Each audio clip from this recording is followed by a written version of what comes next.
Hello everyone, welcome to nursing guide. আজ আমরা discuss করব নার্সিং জিএনএম কোর্সের ব্যাপারে। জিএনএম কোর্স কত বছরের হয় আর কতগুলো সাবজেক্ট থাকে। তো প্রথমে জিএনএম কোর্স হয় 3 বছরের। প্রথম বছরে যে সাবজেক্টগুলো থাকে তার মধ্যে হচ্ছে টোটাল 8টা সাবজেক্ট থাকে। অ্যানাটমি, ফিজিওলজি, মাইক্রোবায়োলজি থাকে।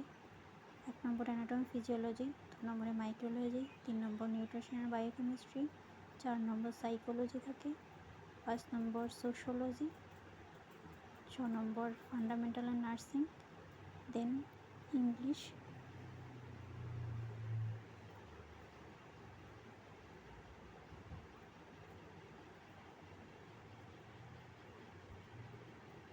তারপরে থাকে English and communication skill and effective communication of in health care. Second ইয়ারে থাকে medical surgical nursing, pharmacology and pathology, community health nursing, mental health nursing, paediatric nursing.